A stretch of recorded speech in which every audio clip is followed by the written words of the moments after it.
Hi everyone, I am Jamie Geller. This is Feed Your Soul, brought to you by Aish, and we are going to get cooking right away today. So my guest is so excited. She's a dear friend. I'm going to give you the proper bio intro just so you know all that she's accomplished, and then we're going to get right into cooking and talking to her. So Melinda Strauss is a content creator sharing about her life as an Orthodox Jew on TikTok. Melinda also shares her favorite kosher recipes and works full-time as a health and wellness coach. The best places to find Melinda are TikTok and Instagram at The Real Melinda Strauss. On her website, melindastrauss.com, you will find her original recipes, food photography, health coaching, and podcast. Without further ado, my dear friend, the real Melinda Strauss. I'm so excited to be here, Jamie. Oh, no. Okay, I feel like I've been wanting to do this forever. You're one of my closest friends who's on the show and one of the hardest guests to book. You're such a busy lady. I'm embarrassed that it took me so long. We've been in touch about this for so long. And Jamie, I've known you for so many years. You spoke at my first conference ever. I was thinking, so it's so funny, and I was remembering that you actually produced my first book party before book parties were like a thing. Do you remember that? It's been so long. We started the trend, I'm just saying, okay? And you have so much that I want to talk to you about, but first, you're making one of your most viral recipes. This is like such a hit and such a cinch. So tell everyone what we're making. So we're making, and it's funny because we're making something with tahini, which I'm kind of cracking up because your last few Feed Your Soul interviews have, like with the recipes, have been with tahini. I feel like we hear Jamie's thing and we're like, well, tahini, of course. It's so funny. We were saying we're going to rename season 1 the tahini season, and then we're going to pick a special ingredient for season 2 because it wasn't planned like that, but it's like overwhelmingly the hottest ingredient and one of my favorites. It is. It's really trendy right now. You know, I call it like Jew food, but Jewish food is so hip and so trendy. And tahini, it works in everything. It's just delicious. Yes. And desserts. I love that I'm using it in dessert. So what I'm making today are tahini chocolate chip cookie sticks. They are gluten-free, they are dairy-free, they are all flour-free, not even almond flour. They are free of all flour. They don't make any sense when we make them. And yet they work, and it was a complete accident in how I made them, which was so fun. Show me how this is done. I want to see. It's so easy. I literally, where's my bowl? Okay, we're going to do the entire thing in a measuring cup. I'm not even getting fancy. The whole thing is going to get made in one measuring cup right here. That's how crazy easy this is. I was in a rush right before Shabbos one week, and I had made these tahini chocolate brownies, and I'm like, what if I try making them into blondies? And that was it. Literally, like with an hour before Shabbos, I made these, and they worked, and I made them again, and that was it. So they're really, really easy. We're gonna start with tahini, of course, the main ingredient. Really recommend using a good quality tahini, but I could tell you I've used so many different brands, and every single one I've ever used has worked. I feel like I'm very obsessed with tahini. I have my most favorite brand in the entire world, and I actually think I've discovered it here, and I think I want to bring it out under my label into the States. But so God willing, it's a little sneak peek coming soon. But I think that quality is so essential when you're really using it raw, when it's booked, like made into something for a dessert, or it's one of the ingredients. I think that you can't just grab whatever you find. I agree with you on that. For sure. There's like squeeze bottle kinds that are really good. And I've really tried so many different brands because people are always asking me questions about them. I made that room on my website, didn't even think twice about it, and suddenly they were everywhere because they're so easy. So, all right. So we're starting with tahini, and something that I learned from Adina Sussman. I know she always gets shout outs because she's awesome. Yeah. Shake the bottle. People forget they open it up. It's all separated, and then you end up just putting all the oil into your recipe. Yeah. So this is already open, but we're going to just give it a shake. I'm going to make sure it doesn't open. And you want to really feel it gets thicker as you shake it. Okay, and then you're going to pour it. I'm actually going to do, I want to make sure I have the right side over here. I'm going to do a full recipe because you can also do this as a half recipe. I don't recommend it because you will end up running out before you even know it, and you're going to want to make more. Yeah, so you're not making a little bit of a viral recipe. In my opinion, I would double or triple it, just saying. Oh, yeah. So we'll do just a regular recipe for now. And it's 1 cup of tahini, which is actually the perfect kind. I'm now going into my measuring cup. So, Mel, I just want to say, you said we're making this whole thing in a measuring cup, but that is like a bit of a big mama measuring cup. I mean, what size measuring cup is it? You are correct. I'm only using a big one because it's what I had here, but let me see. Oh, I even have another one. Hold on, going off screen. You can do the whole thing. You can do the whole thing in a smaller one. This is a one. I don't believe it. You could do it in a smaller one because you're not adding that many ingredients. Okay. This one is 4 cups. I think that doing it in a 2-cup measuring cup is easy too. You Great. could do it in a bowl. I have seen people who do it in a mixer, but you don't need to. And that's the whole Right, thing. yes. Okay, good. I can't dirty another thing. I just can't. So we have this. We have the tahini right here. It's beautiful. It's luscious. And we're going to add 2 eggs. Okay. I highly recommend your eggs. Oh, you know what? I don't have. I do have a glass cup for checking them. Boom! Look at that. So with your eggs, I definitely recommend them being room temperature. Make sure there's no blood in them, and then Just so everyone knows, Melinda's just checking the eggs in a glass cup for blood spots. That's according to just like kosher dietary laws. So the technicality. Yes. That's right. Number 2, I'm like, presenting the cliff notes or the subtitles here, what we're doing for the kosher cooking. Oh, good. So then you're going to take that. I like to mix them at this point. You can do everything with a spatula. You don't need a whisk. You don't need to get a lot of things dirty. You're just going to break up the eggs and make sure that the tahini and the eggs are fully incorporated. I love that. I love people ask all the time, what are my favorite kitchen pieces of equipment or tools. So one is tongs and the other is a rubber spatula. I feel like I could probably exist with those 2 things. I agree. And I feel like you got to make sure that the rubber spatula you use isn't the kind where it disconnects, because yes. Oh my gosh. Those make it crazy. And by the way, as you're mixing it, you can already see that it's thickening up. Tahini, as you stir it on its own, even without adding anything to it, really does thicken naturally. So this gets kind of thick on its own. We're going to add pure maple syrup to this.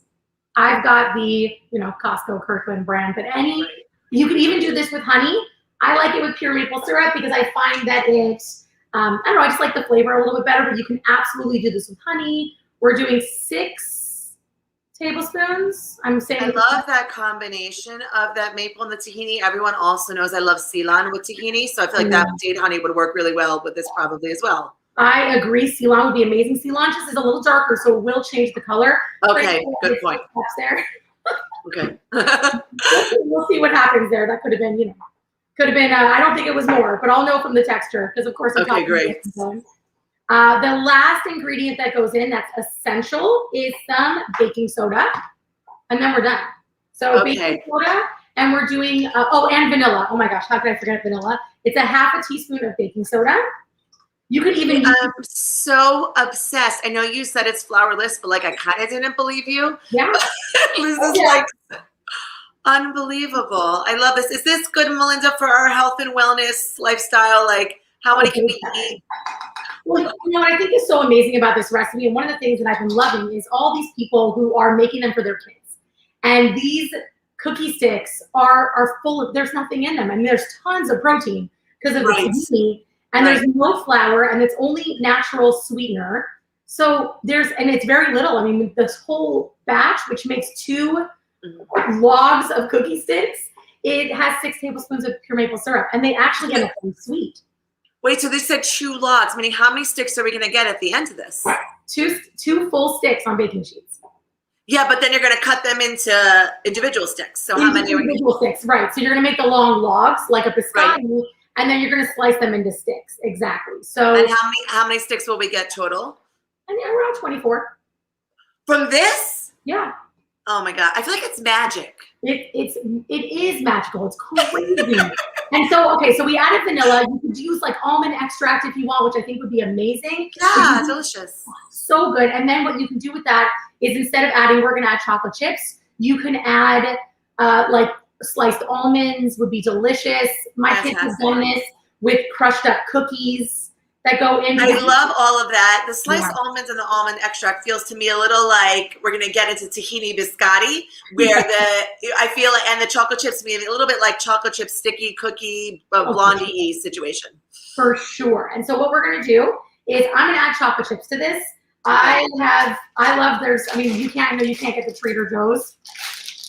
right?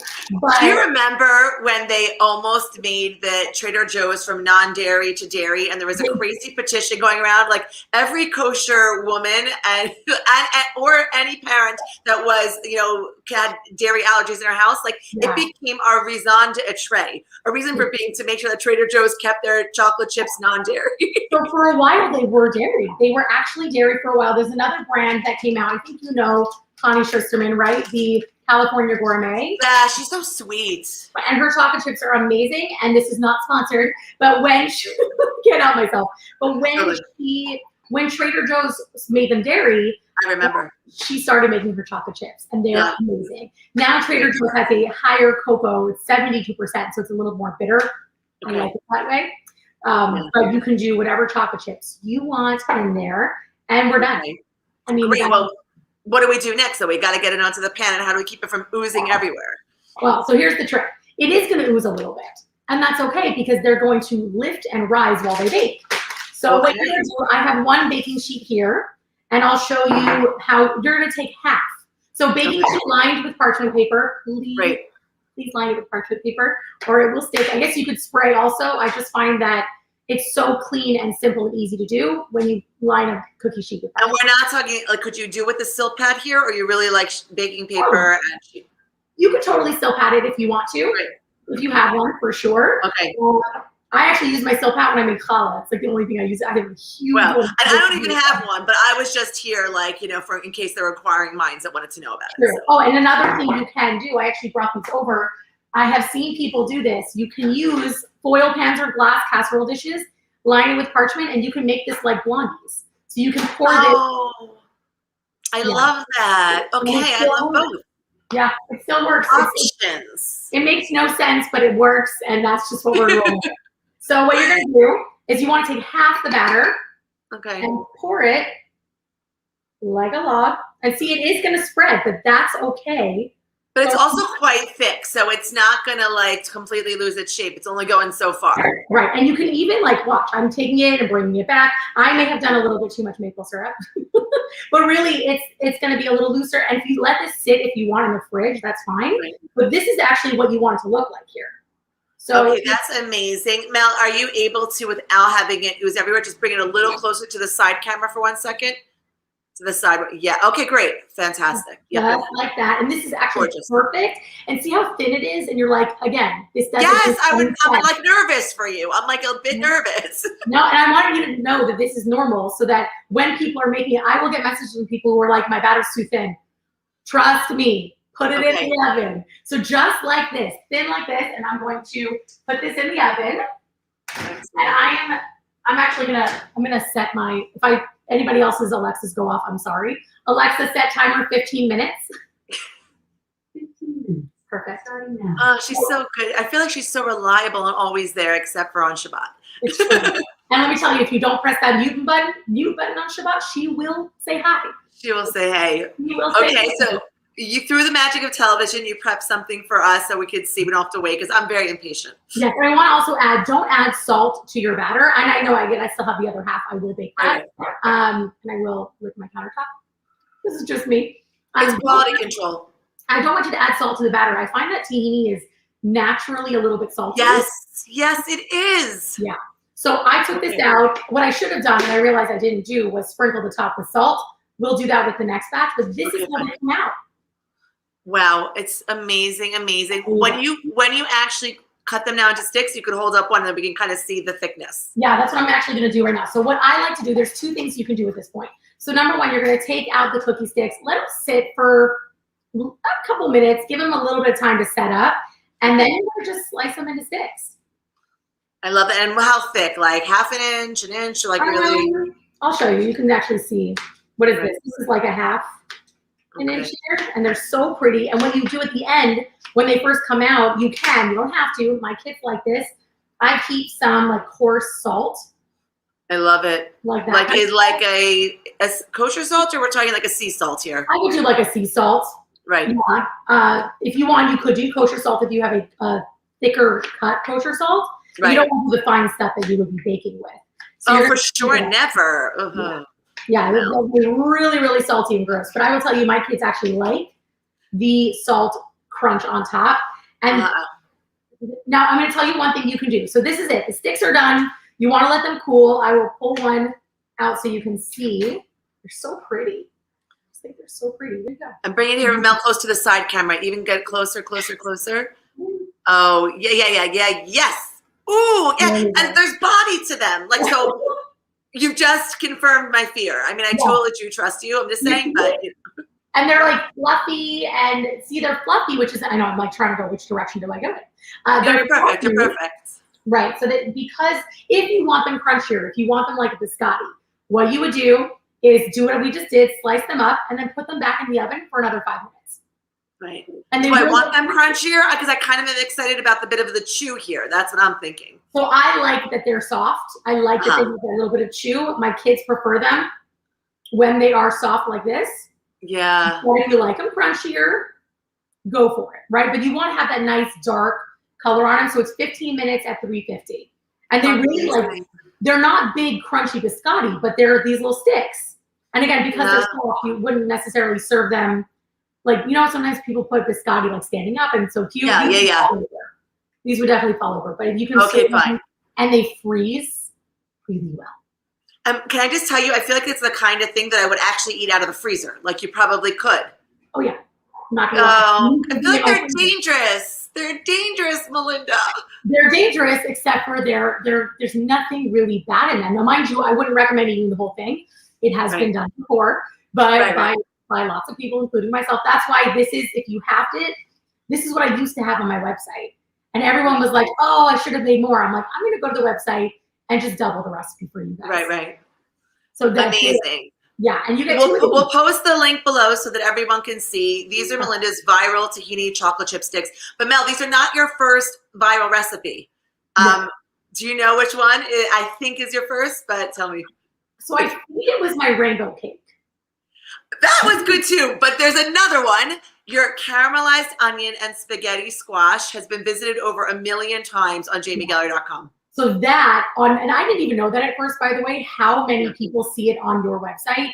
Yeah. It is incredible. And people send me private messages because they know that it comes from me, or they ask questions. They love, and again, it's one of those really, really good, healthy recipes. You can add cheese if you want, but it's so simple. I love spaghetti squash.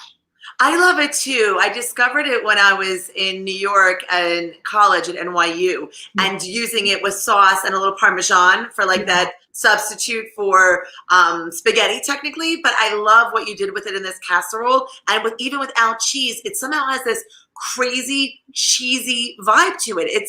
I think like some of your things, I feel like they give a little bit of a magic going on, you know, with that one, with this one. I think that one of the things that I've always wanted people to feel this when they're cooking in the kitchen is, what if I just throw that in? What will happen? Right? What if I just try that ingredient? Okay, if it doesn't come out, it doesn't come out. But what if something magical comes from it? And it can happen when you just open up to experimenting with different things. So with that casserole, it was mixing eggs with tomato sauce, which again makes no sense. And you mix it together and you're like, what is this? And it bakes for like an hour. And it comes out so, like you said, so cheesy, but there's no cheese. Yeah, it's unbelievable. I think that I'm seeing a theme here, you know, to the makes no sense, but actually produces magic. We don't have that much time, and I feel like there's so much I want to get to talk to you about. This is the part of the show where we kind of like turn ourselves and just show a drink that we're brought to the table and get a chance to chit chat. So I have, okay, Mel, so wait, did you watch Instagram before you got on here? Did you see what I have? No. Okay, so I have, this is gonna fall here. I'm literally royalty for two. This is a fabulous Earl Grey that I'm about to pour. And hang on.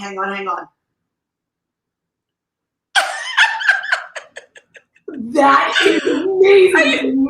I did not want you to have all the fun. You know what I'm saying? Because like I feel sad, so I'm gonna pour myself a little Earl Grey, and then I'm gonna have tea for two with hubby after, and think of you. And what did you bring here? And I love this like fabulous bottle. And what's inside?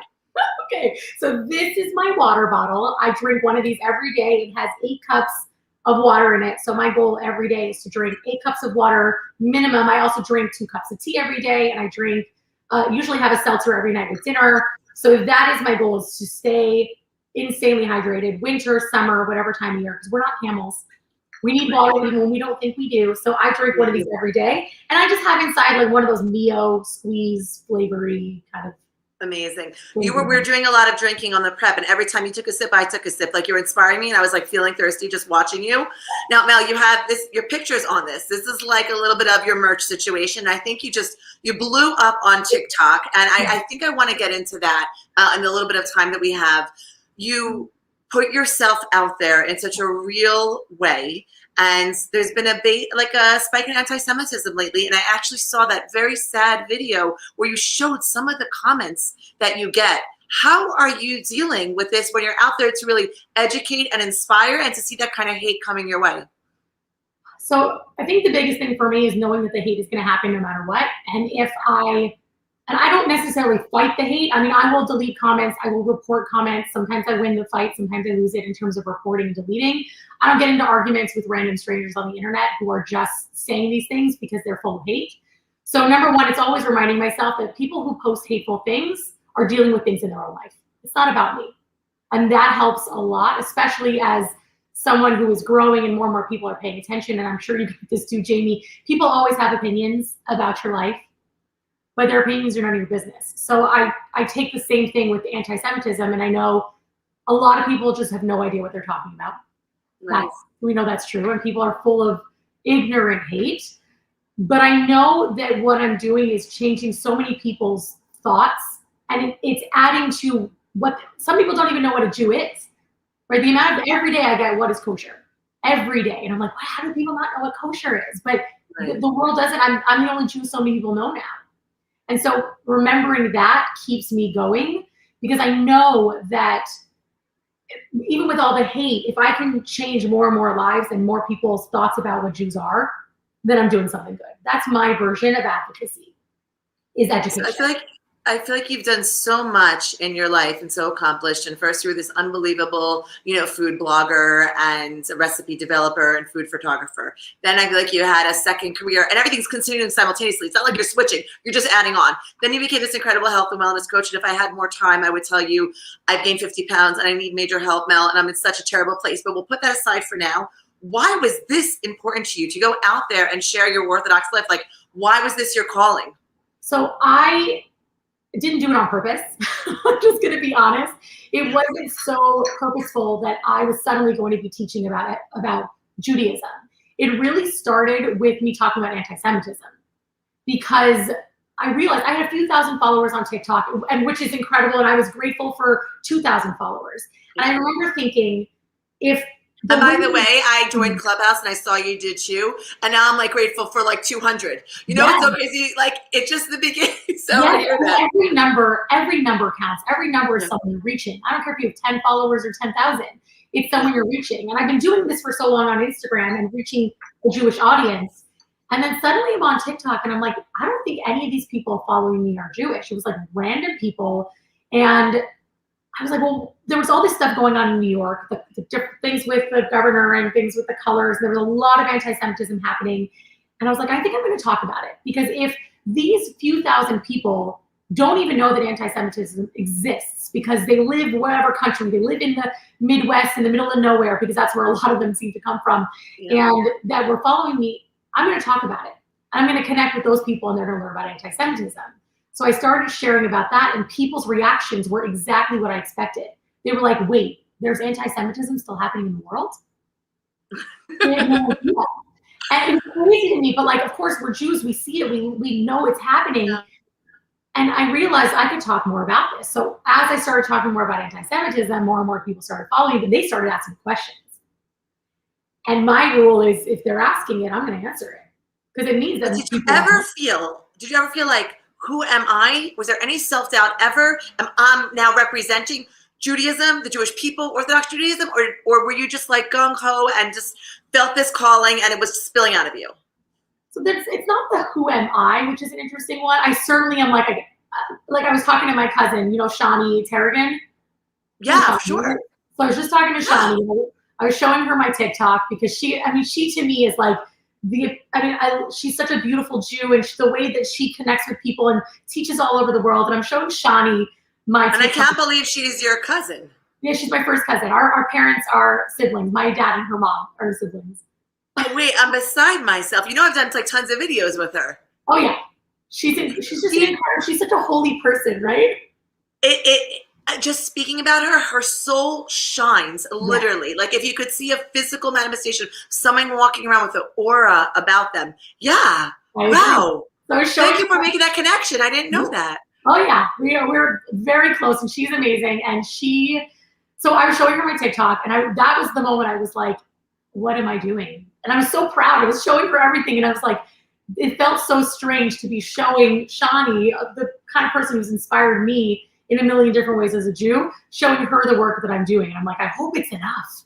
I hope it's enough. But I know the things that I know. I've certainly received feedback from people some people who are Reform, or some people who are more traditionalists, who don't like my content. But I'm always reminding them, I'm an Orthodox Jew. It literally says it when you go to my page. You cannot miss that I'm a modern Orthodox Jew. And I even say that all the time, because I don't want people to get confused. Orthodox Judaism runs so, like, from ultra-Orthodox to more modern, yeshivish. There's so many different ways to be an Orthodox Jew, and I love being able to share that with people. And it's fun because they really there's no end to the amount of questions that I get. Right. Do you ever feel that the responsibility is too much to bear, or are you just continuously inspired by what you're doing, and does that feed your soul? Oh, it feeds my soul. I learned so much, and I've become more, and I've always been a very spiritual person. I've become more and more spiritual through TikTok because I have learned so much about Judaism because I'm always doing research. I use Chabad, I use Chabad.org and myjewishlearning.com. You need to use aish.com, Melinda. I love it's on my list. I have it's aish. What is it?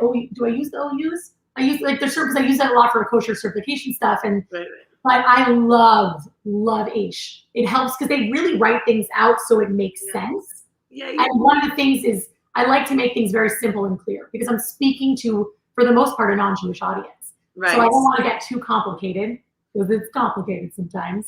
There's so many levels and it's so many layers. Are you ever like, this subject is taboo, this is too much, I can't go there? Or is it just like no holds barred, like if they're asking, you're going to answer? Well, if I don't know about a subject, I'm very clear I will not talk about it. So one thing I won't do is people ask me all the time to explain the differences between all the sects of Judaism, and I'm like, nope, won't do it because I know I will get something wrong. But I discuss Nida all the time. Well, do you want to explain? Because we also have a very non-religious audience. I mean, it's like, no one even knows what that word means. You know? So Nida it's purity. It's family purity, and in the Jewish world, and especially in the Orthodox world, when a husband and wife, when a woman is on her period, she has her cycle, they don't touch. And I kind of keep it very simple and basic. I don't go usually into TikTok into all of the details of, well, you have the 5 days and then the 7 days and the checking and all those things. But I do discuss a lot about, not touching. Oh, Alexa, stop timer. We have 2 minutes left. So go. Yeah, do it quickly. So, and by the way, I'll show you just so you can see. They did come out. I'm going to put them over here so they don't like burn anyone. Beautiful. Yes. But I discuss a lot about purity and a lot about the rituals in Judaism, and again, the fact that a husband and wife don't touch and they learn how to build their connection and their relationship in a different way, using language and words, being able to connect without touch. So I love discussing those things because people are always shocked. Yeah. And the last question, I know you've spoken a lot about having a non-Jewish audience and really educating that audience. Did you ever come across, or how much, if at all, would you say that your audience is Jews that knew nothing about Judaism and somehow now know more about their own culture or heritage or have a sense of Jewish pride? I think that's very interesting to me to hear about. Yeah, I get a lot of private messages I get a lot on TikTok, but the whole message system there is confusing. I tell you to go over to Instagram. I answer every single Instagram message. If you ever don't hear from me, it's because Instagram didn't show it. But I get so many incredible messages from people on Instagram telling me about how they're lighting candles for Shabbos now because they're learning more about Judaism through me, or they decided to ask their parents more about Judaism because they weren't raised with it. And people are connecting. I had an amazing message from someone whose husband is converting right now, and she literally wrote a paper on me and my TikToks. Wow. As part of the Well, process. you have arrived. We started with the viral recipe, and now they're writing papers about you. I love that. We're coming down on time right now, but it means so much to me that you took the time to, now that you're a big TikTok star, to be on the show and remember where you came from and your small friends, because it's been well over a decade that we have worked together, and I could not be more proud since I met you, and to have this personal, professional relationship and see your growth and see your beautiful family. Mazel tov on the bar mitzvah, the recent bar mitzvah. We both had Corona bar mitzvahs. I love you so much, Mel, and I hope you'll consider coming back with another viral recipe soon. Yeah, for sure. You're amazing. Okay. Thank you. Amazing. Bye.